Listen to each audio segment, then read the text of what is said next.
Well, there's something that's really been needing to get done with this truck for actually a couple of years now, even before this motor was in it.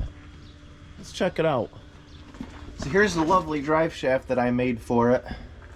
Well, I didn't make it, all I did was actually shortened it and put this end yoke on it here, and I welded it on, and you know, I thought I got it straight, but when you drive the truck down the road, like with the box up and you look at it, you can see it wobbling. So apparently I didn't get it straight. But there's a bigger problem. That lies right here.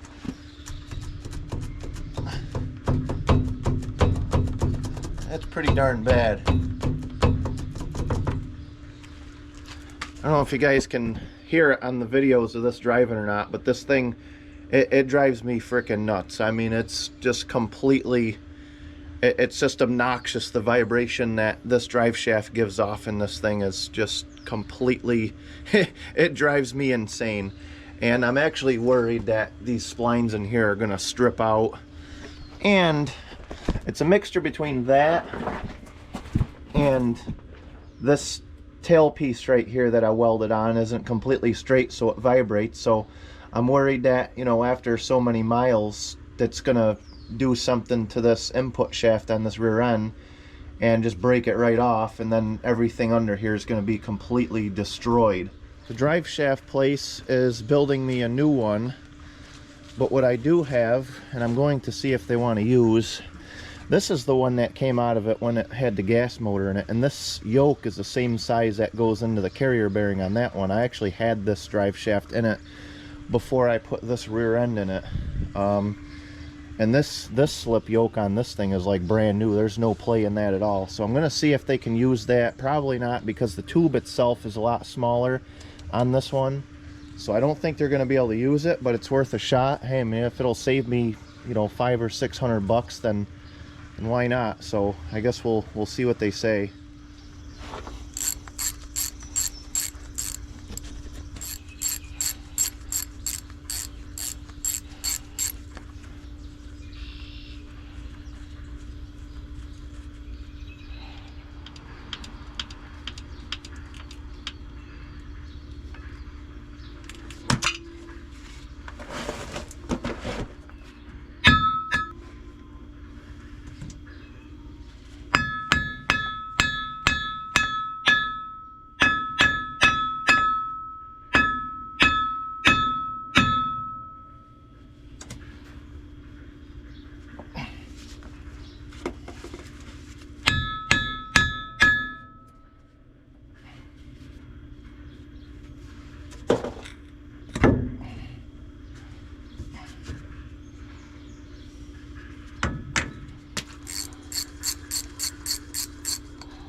Alright, the reason I greased this drive shaft before I took it off was to piss the guy that's going to build it off really bad when he has grease slinging all over the place.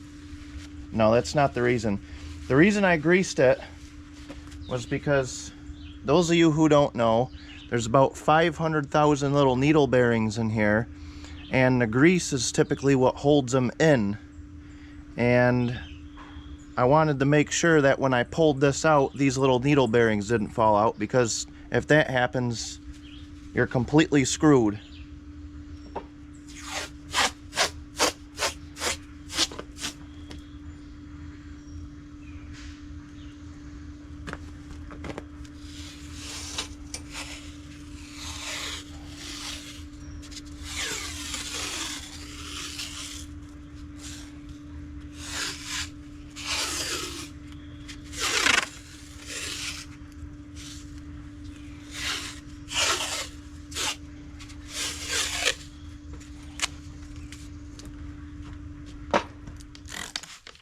know, when I do this stuff, I always like to try to clean it a little bit if I can. You know, it just makes their job easier. Just kind of like a respect thing, I think. You know, like whenever I bring parts down to the parts store to get matched up or anything like that, I always try to wipe them off the best I can. It just makes everybody's life easier rather than trudging through grease and stuff all the time.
Alright, so the last thing we're going to do before we head down to the shop and drop those parts off is whenever you have drive shaft work done, they want a measurement of the vehicle with no load on it, on a level ground, and they want from center of the U-joint cap to center of the U-joint cap, wherever that may go. Whether you have in this system I have a carrier bearing, but if I didn't, it would be right from the transmission. That way they know where to, you know, because your slip yoke, or your slip shaft that you have, you don't want that bottomed out or all the way out. You want it kind of in the middle. That way when you go over bumps or put a load on, it has room to go either way without popping out or bottoming out and hitting the U-joint. So that's pretty critical measurement for those guys to know. So we're going to go ahead and measure that. So we got 40 3/4. So typically, yeah, let me write this measurement on here before I forget it. 40 3/4. So typically what I do is I'll just draw a little diagram. As you can see, this would be the center of this cap and the center of that cap, and then, you know, that way there's no confusion. That way the guy who's making it can actually see that I'm not an idiot and I measured from center to center, because who knows, some people out there probably measured from the end to the end, and, you know, I don't know. I mean, obviously if it's messed up at this point, it's on me, as long as they made it to their things. But I always draw a diagram. That way there's no confusion at all on what needs to be done. I mean, you know, it just saves time and money. I mean, for 2 seconds it took to draw that. It's gonna save a phone call, and, you know, who knows. So, you know, all right, there we go. This is the one out of the truck. This is the one I'm thinking maybe they might be able to use. Probably not, but it's worth a shot, because that slip yoke is really bad, and this one's like brand new. But you can see the tubes are different sizes, and that end yoke over there is the one that I need. So, you know, I don't know. I have no idea what my options are. It's not my specialty. So, all right, I'm gonna send them out, and here they go.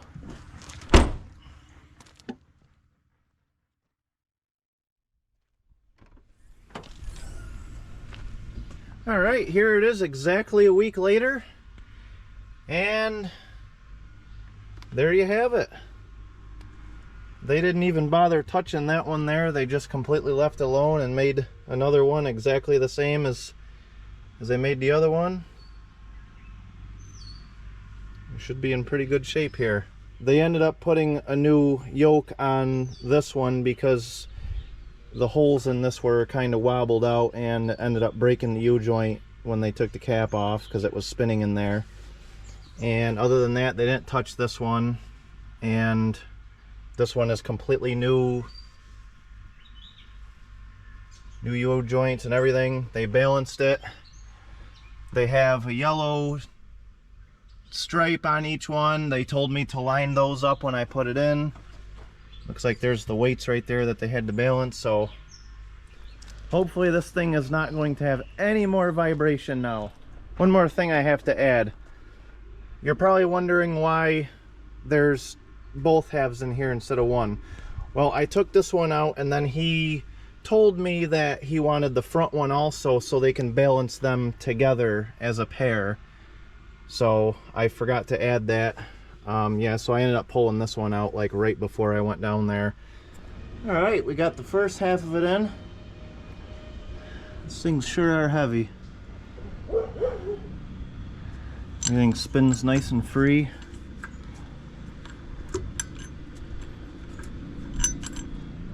I got new straps for these that came with the new U-joint. Carrier bearings mounted on there. I know those of you that watch my videos regularly know that I used to have this like 6-inch piece of steel to drop this down, because I still have to mess around with this pinion angle on this back, because you can see it's like, this is actually angled down a little bit, but I gotta get like wedges or something to put in there to angle this up slightly. But I don't know if this fixes my vibration with this drive shaft, then I mean, it's obvious the drive shaft had a lot to do with it, but if it don't vibrate anymore, I'm not even gonna worry about it. Alright, it's about time something went good this week. Everything just fit right in perfect. Good amount of back and forth on that. Everything on this thing is brand new except that carrier bearing, and they said that carrier bearing is really nice, so it'll pass for new.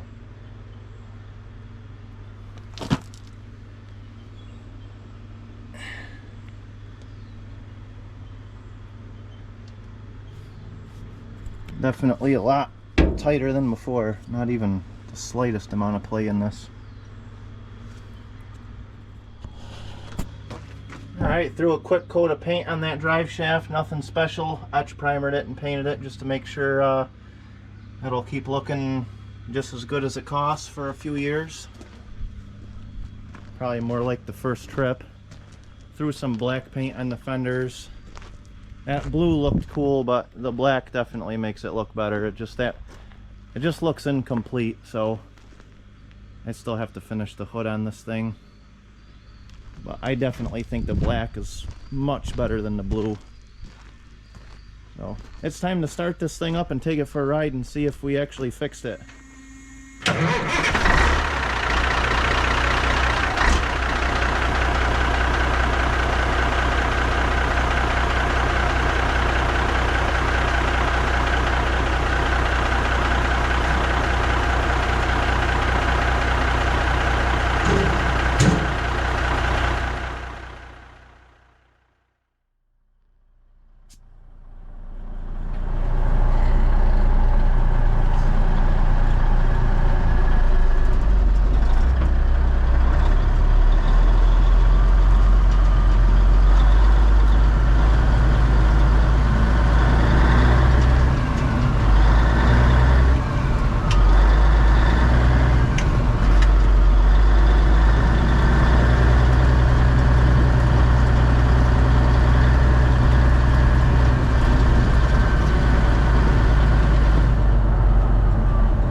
I think we're in good shape. I still have a very slight vibration at low speeds.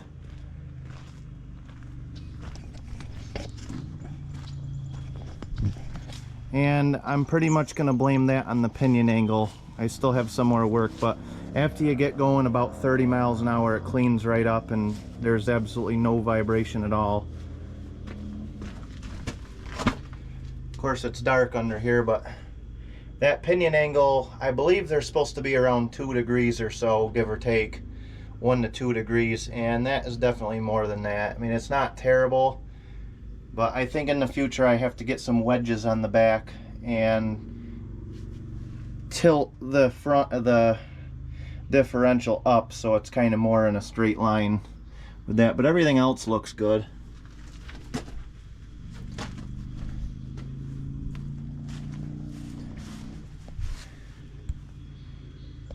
And I have a bunch of work lined up and a bunch of deliveries lined up, and hopefully I can get that stupid thing paid off, because that was not cheap at all.